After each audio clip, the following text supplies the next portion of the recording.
women in your 30s and 40s, tell me one belief you let go of that changed everything. I'm not talking about I stopped caring what people think. I mean something deeper, darker, something that completely shifted your sense of self.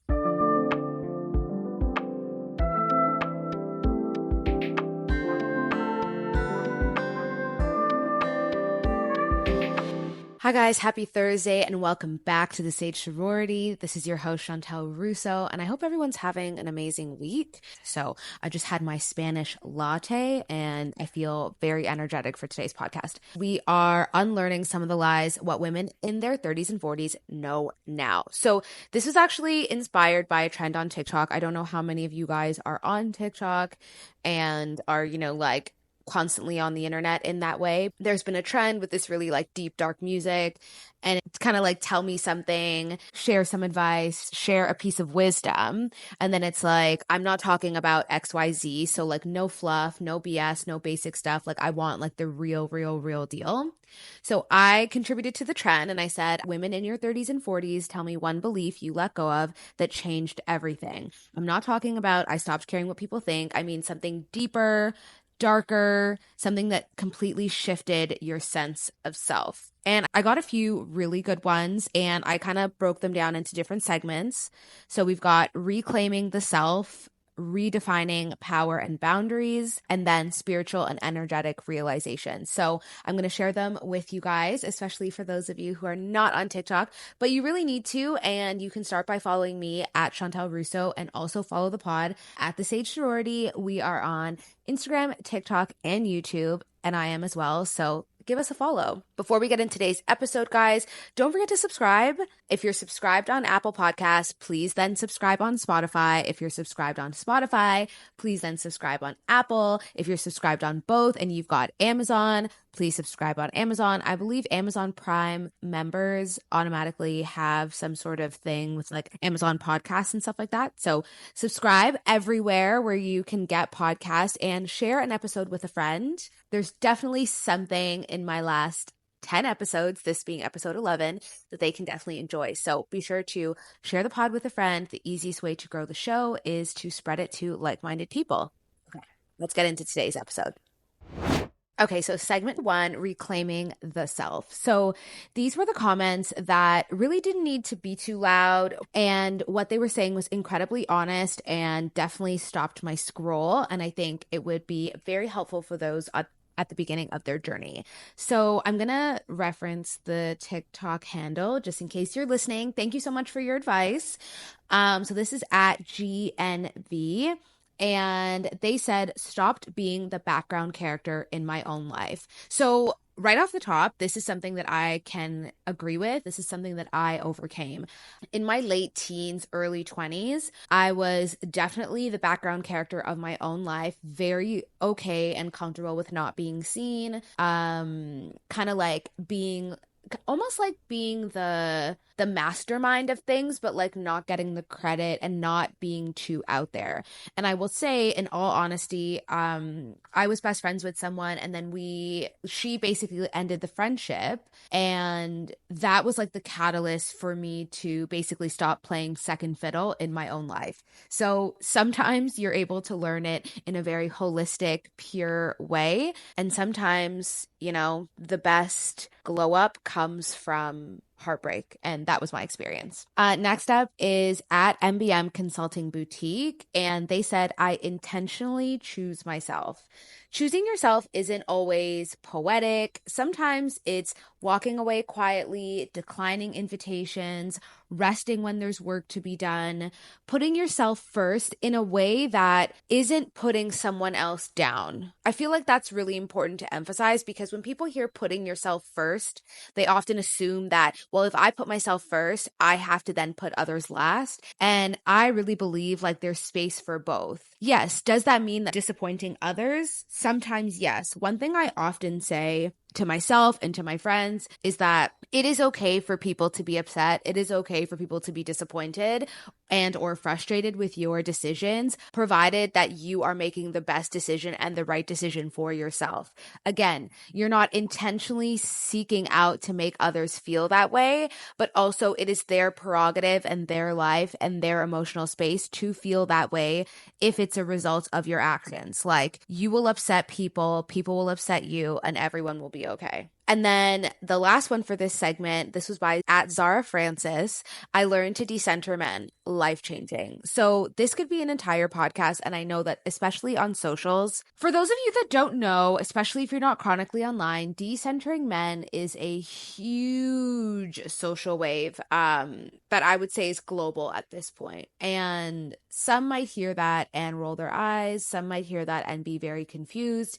Some might hear that and be offended, especially if you're a man, all of which is totally fine.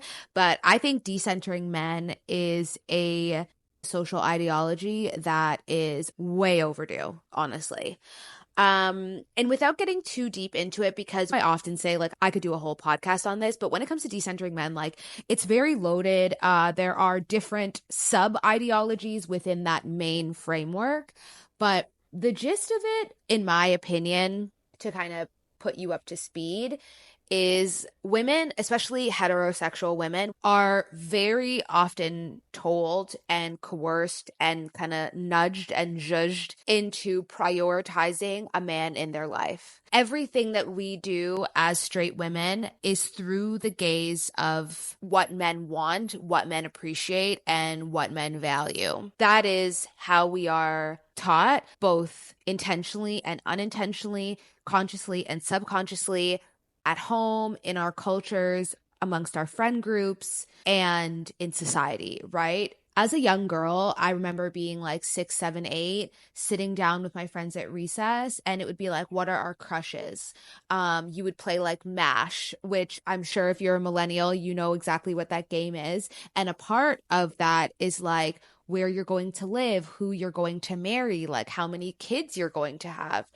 I don't see little boys being taught to do that. And I don't see Disney movies that show little boys sitting on the grass, like talking about their future wives. I don't see young boys being taught to aspire to marriage. I don't see young boys being raised to clean chicken and scale fish because you need to know how to cook for your future wife and children. Little boys are not taught that. Little daughters are raised. Little boys are watched. And that's why now we have this massive divide between men and women. You know, people say, oh, date an older man because men mature slower than girls. It's like, is that a biological thing, or is it because y'all are not raising your boys to be emotionally intelligent, sound men? Sorry, like, we need to call a spade. And I think decentering men is where that comes from. Sure, there are men that aspire to marriage. There are boys that aspire to be, you know, in a relationship and da-da-da-da. But often for men that have those aspirations, it comes from a vanity project. It comes from a check in the box. They're not equipped to be emotionally stable and reliable as women are. And the reason why is because women have been doing this work their entire lives. And obviously I'm speaking in huge general situations here. Context is everything. And if your gut reaction is to talk about the exception, it still doesn't really matter, because we're talking about on average here, on average, where most of us lie. And I love the quote, you may think you're the exception to the rule, but it's beneficial for you to not think that. And I agree with that. So to wrap up this point, I think that decentering men as a woman is more about looking inward as opposed to outward. What do I actually like? And that could be something as minor as like, how do I like to dress? Do I dress for the gaze of a man when I go out, or do I dress for the gaze of myself? You know, how do I wear my hair? Do I even like wearing makeup? Do I want to do these things that I've been doing on autopilot because it's something that men like? It's something that men appreciate. You know what I mean? Even makeup. I don't know about all makeup, but I know that blush and like rouge on the lips, that was created to mimic the way women look when they're aroused. Look it up. That is like the origin of it. Again, all for the male gaze. There's a really good scene in Runaway Bride, and I'm actually just gonna like Google it quickly right now, so I can quote it properly. For those of you that don't know, Julia Roberts is actually my favorite actress. So the quick synopsis is there's a woman named Maggie, played by Julia Roberts, who always like bolts from her marriage several times before she can actually walk down the aisle and become a wife. So then you have Ike, who's Richard Gere, and this was kind of like their reunion movie after Pretty Woman. So Richard Gere calls her out on her shit, of course, before falling in love with her, and she with him, you know, obviously, and the movie ends with their fully actualized wedding, of course. But along the way, Ike is a reporter, and he ends up finding Maggie because she's a runaway bride. He ends up interviewing her. Eventually, they fall in love. My favorite part of the movie is the eggs scene. So Ike, the reporter, interviews each of Maggie's previous men, right? And they clearly state the way that she likes her eggs, exactly the same way that they did. The first guy says scrambled, the next guy says fried, then poached. So when Ike presses Maggie, the truth gets revealed that if left to her own devices, she has no idea how she likes her eggs. And then she begins to make her eggs for herself in every way imaginable to try and figure out which one she likes. And of course, she ends up liking Benedict, which none of the guys liked. It sounds silly and funny, but when I think of a really poignant example of decentering men, I think of something like that. Because although you're like, okay, that's a movie, that's not real. It is actually real. There are a lot of women that operate with an inner compass as a man. And that is how they live their lives. And that is how they are perceived. And that is how they operate. And I don't say that in a hierarchical way. Don't kill me. Because we all fall victim to it. Because we live in a patriarchal society. This world was built by men for men. And women navigate through it. But often through the colander of what men want. This is how it is. And without making this too lengthy and too explicit, when someone says, I learned to decenter men, life-changing, I feel that. Because you would never be the same if you truly decentered men, you know, even in a little way. It would change the way you look at everything. It also, I think, kind of makes you a little depressed because, you know, the beauty of revelations and the beauty of seeing things is like you can never go back to not seeing things and you will never be the same. And it's as equally a gift as it is a curse. Just gonna say that. But I'm trying to find like the perfect bow to like wrap this up. But learning to decenter men. If you guys want me to make a podcast on decentering men, like the baby girls version or the quick beginner guide to decentering men, that sounds like a cute podcast. I could probably do that without making it too intense. But if you want that, let me know. DM me on TikTok or Instagram and let me know if that's something you would want. And I just want to add in that, in my opinion, it's less of a gender war. I think people hear things like decentering men and, you know, men are doing this, women are doing that as like a gender war. And I get that's like an easy, salacious way of putting it. But I think it's women having their own awakening. I think, as Kimberly from For Harriet puts it, it's women against patriarchy. It's also men against patriarchy, but then also men against feminism. And again, I don't want to go on a tangent, but I just kind of want to add that little addendum for additional clarification. Segment 2, redefining power and boundaries. So at UGO Amero says, being called graceful isn't a compliment to me anymore. It's code for knowing how to behave in rooms where people don't think I belong. I thought this was fascinating. So kudos to you, because I thought this was very interesting, because my gut reaction is to say graceful is a compliment. Right? Exhibiting grace to me is sophistication, being ladylike, polished, very, very interesting. So let's get the actual definition of graceful from the internet so that we know exactly what we're working with. I think Google pulls from the Oxford Dictionary and the Merriam-Webster Dictionary. So grace, there's a couple definitions, but it says smoothness and elegance of movement, courteous goodwill, bring honor or credit to by someone's attendance or participation. Now, obviously, grace can mean different things depending on the context in which you're using it, but that's kind of what I think, right? Like smoothness, elegance, poise, sophistication. So when I hear that, I'm like, grace is a compliment. It's beautiful. It's telling of your sophistication, of your maturity. It's the second part that really ties in the meaning for this person. And it's like, it's code for knowing how to behave in rooms where people think I don't belong. And I find that really interesting because as a woman of color, as a Black woman, it's definitely a two-pronged approach, right? Like, graceful is often used as a reward for women making themselves small, palatable, and digestible. That's also part of the definition, but an unofficial definition, right?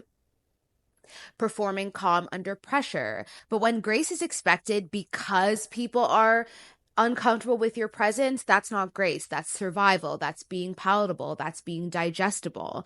And a lot of us are just kind of done with that. Like, you want to be yourself, bar none. And again, I think that this is so timely because it's coming from women that are in their 30s and their 40s, that you spend so much of your early childhood and your late teens, early 20s fitting yourself into as many spaces as possible for radical acceptance. And unfortunately, most women don't really realize until closer to mid-age that radical acceptance always will come from within. And to me, that's what this expanded to be and really tickled my brain in the best way. What do you think? Do you think someone calling you graceful is a compliment? Is it something that you don't really think about? Or do you think there's room for misinterpretation or for it to be something that isn't as sweet as maybe you would have thought before? Let me know. Next one is from @AYE, and it's not giving a fuck doesn't mean telling everyone what I think. It means staying quiet and acting in my best interest. So I really like this. And this is part of the nuance that people often miss. It's not about becoming blunt or confrontational. You know, gaining confidence, not giving a fuck is not about just being hot-headed and off the cuff all the time. It's about letting go of the compulsion to always prove your point, always justify your existence. Often it's rooted in ego to always have the last word. Sometimes the most powerful move is just choosing not to engage. This is something that I wholeheartedly believe in, and it's something that I practice in my own life. Don't reward bad behavior. Don't contribute to bad behavior. Protecting your energy like it's money in your bank account, like it's money in your pocket. Not everything needs to be addressed. Not everything needs to be discussed. That doesn't mean being avoidant. It just means having discernment and having wisdom. I really like this because I think that when we think of confidence and we think of someone being very unapologetic, our gut reaction is to think of someone who's very forward and someone who's very outspoken. Power in a woman is 10 out of 10. So highly recommend. And I just love this little pearl of wisdom because I think it's something that, especially in your 20s, can be a huge differentiator between you and your peers. Certified Yapper tells us, I'm always going to be the villain in someone's story, so I might as well act in my best interest. So let's be honest. This is a freedom that most women were not raised to believe that they had. Like, let's just be very, very honest. Knowing that you're going to always be a villain in someone else's story, being comfortable not being liked, is something that women are not taught at all. That is truly a unraveling and something that you have to teach yourself. And a lot of women don't. It's like my gripe with being nice. And again, this is something I could probably do a whole podcast on. I hate the word nice. And that is something that only dawned on me a couple years ago, that it's actually a terrible word. It's not a compliment. It masquerades as something kind when really it's very close to people pleasing, and it's essentially putting everyone's needs above your own. As a woman raising children, you should be aspiring to be kind, and you should be teaching them to be kind. And if you can do one service to your girls and to your boys, is teach them the difference between being nice and being kind. The beauty of being a boy and growing into a man is that no one expects men to be nice. Ever. They can be, but no one has that expectation. But women, if you walk into the office and you don't say hi to every single person you see before you get to your desk, you're a bitch. You're having an off day. Oh, what's wrong with her? Why is she in such a bad mood? Meanwhile, I've worked for lots of men across all age groups. They do not have to shake hands and kiss babies every time they grace the office with their presence.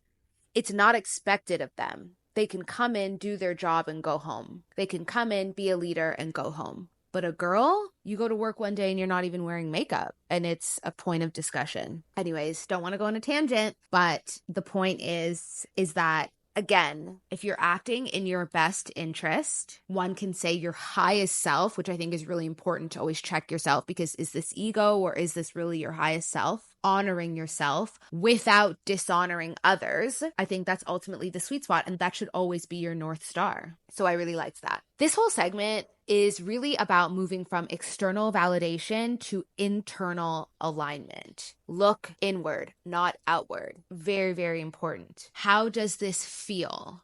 What do I think?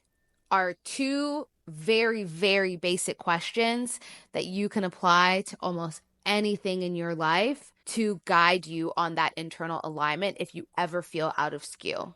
And that can be about the smallest thing, like what kind of milk am I going to have in my coffee? Or that could be much larger discussions. Should I marry this man? Do I want to get married? Do I want to have children? Should I have another child? Etc., etc. It's not about not caring. I want to emphasize that. It's about caring differently, caring with intention, caring for others while also caring for yourself. A lot of womanhood is putting everyone above you. Motherhood is putting everyone above you. There has to be a balance. Women are happier when there is a balance. Caring about your peace over someone else's comfort is often the best way to go. Now, again, that doesn't mean you're causing someone discomfort.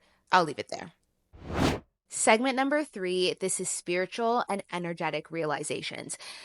There's 2 comments that I'm going to talk about here, but these I think were the most impactful for me.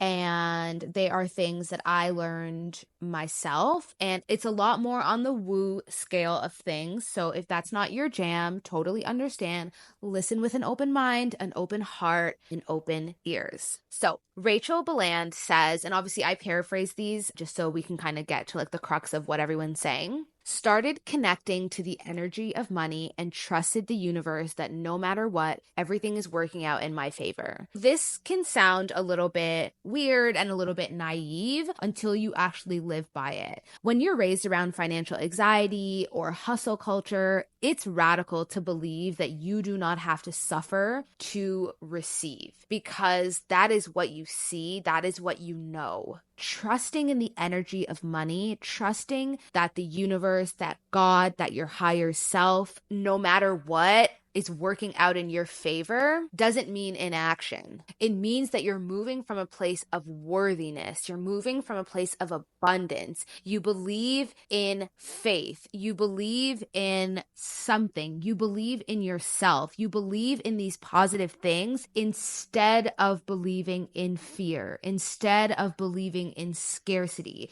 instead of believing that if someone has, you go without, which we know is not true. This can truly rewire your nervous system, and honestly, radically speaking, this can change your life. It's a way more nuanced and in-depth topic, but if this piqued anything in you at all, even the slightest interest, I highly recommend for you to dig a little deeper. And a book I will recommend, especially when it comes to the energy of money and believing in what is when it comes to money and your ability to have money and live an abundant life, is The Law of Divine Compensation by Marianne Williamson. It's not a long book at all. I believe it was produced in 2012, and it basically teaches you how to pray, cultivate, and receive blessings from the universe and God in order to live a more spiritually driven life. If you like the verbiage of God as well, that's what she uses in the book. So that can be very comforting to someone who's maybe not interested or not comfortable with terms like the universe and stuff like that. She may interchange, but also if you operate under that assumption and that belief system, whenever someone says like the universe, you can always sub that out with God. The situation will be exactly the same. The blessing will feel the exact same. But if you are looking for a little bit of a mindset shift when it comes to money, work, miracles, and all things abundant in that realm, I highly recommend this book. It's not long. It's not an uncomfortable or heavy read, and it's broken up in like little prayers and also like wisdom. So it's very, very, very easy to read. Honestly, me talking about it right now is just reminding myself that when I go home, I need to read it again. I own this book. It's on my bookshelf and I see it every day when I'm working. I love this book and I bought it a long time ago. I bought it in like 2016 and it's still one of my go-tos. So highly, highly, highly recommend. Again, that's The Law of Divine Compensation on Work, Money, and Miracles by Marianne Williamson. Of course, I will link it in the show notes. And our final point is from @AmberDistance, and I saved this one for last because it's a little bit more out there and I want to give it the time and space it deserves for proper unpacking. So firstly, @AmberDistance, if you are listening, thank you so much for your comment. I loved it, and it was the comment that I wanted to expand on the most and what really prompted to share this in the podcast. So thank you so much. They said, quote, "I am the God of my reality. I am source. None of this is real. We are all existing within our consciousness." End quote. So now I know off the top that for some people, this kind of language can feel very out there, maybe even a bit uncomfortable, and there can be a gut reaction to shut it down, especially if you come from a traditional religious background. But let's unpack what this really means. Let's focus on the message, right? Firstly, this isn't about playing God. It's not about ego or thinking that you control the world. It's about agency, very deep and spiritual agency. Because make no mistake, no matter what you believe, we are spiritual beings having a human experience. We'll leave that there. What they're saying is, I no longer outsource the authorship of my life to anyone else. I am the one who assigns meaning. I am the one who chooses what I give my power to. And trust and believe, we all have a hell of a lot of power. From a Christian or Abrahamic lens, think of it like this. We're told that we are made in the image of God, right? Imbued with wisdom, free will, and a spirit that is capable of discernment. So when we say, I am the God of my reality, we are not replacing God. We are not replacing Jesus Christ. We are not replacing the Lord. We're honoring the piece of divine that lives in us because we come from his image, right? I hope you get me. That still intuitive voice, that gut reaction, that intuition, that quiet authority that lets us co-create our lives instead of just reacting to things. It's also about choosing responsibility over victimhood. You are the victor in your own life. You are the hero. You are the heroine. If you believe that everything in your life is someone else's doing, then you're always waiting for them to change, waiting for life to fix itself. If you believe that your reaction, your thoughts, your choices hold real power, it's a game changer. That's when you start moving differently because you then realize that you have to stop giving that power away. So even if the language doesn't fit your worldview and your religious view word for word, the invitation there still applies, and there is still something deep and life-changing that you can take from it. What would your life look like if you acted like your thoughts, your boundaries, your healing mattered? 110% they mattered.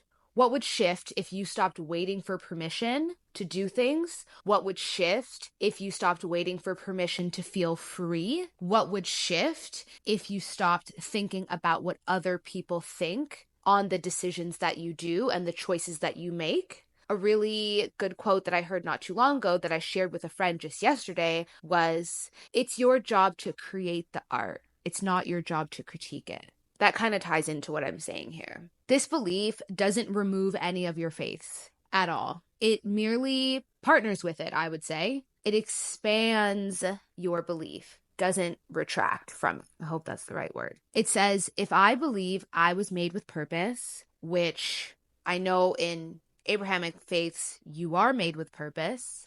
And I know in Christian, like I said earlier, you're made in the image of God, then you have to act like it. That is your job. That is part of your payment for living this life, for being this spiritual being in this human experience. That's part of your bounty. If I believe in a loving creator, then I will stop moving through life like I'm powerless, because you were given agency, you were given power. That's part of your experience. It's not blasphemy at all. And that's what I want to end on this point. It's a type of spiritual awakeness and maturity that can complement a pre-existing faith or can be the catalyst for your own belief system through life. Now, I know that one was a little bit longer in explanation, but I really wanted to give it the space it deserved because I loved it so, so much. I really did. That quote is deeply esoteric, but can be incredibly empowering if you allow it to. It's sovereignty, it's spiritual adulthood, and that's why I kind of wanted to end with it. Together, these beliefs truly speak to a quiet power, one that is not about manifesting like a Lambo or millions of dollars in the bank. It's about unhooking your safety from other people, from systems, from scarcity. Bold, italicized, underline, from scarcity. And honestly, once you begin that journey, I don't even say once you do that, because I do believe that when people say life is a journey, it's not just like a journey through time, like age and stuff and different phases. It's also like a deep spiritual journey. And I don't think that as a human in this world, having a human experience, you are ever fully healed. You will be on a lifelong healing journey, and everyone is, so you're not alone. So I don't want to say like once you do that, but I think once you begin that journey, or once you're on that journey, everything you do, everything you touch feels so different. The inner work, the outer work, your career work, your relationships, your sense of self, your confidence, your sense of enoughness, the way you parent, the way you love, the way you show up in friendships, everything, the way you show up with strangers, everything. It truly all ties in. And I can't emphasize enough how much of a game changer it really is.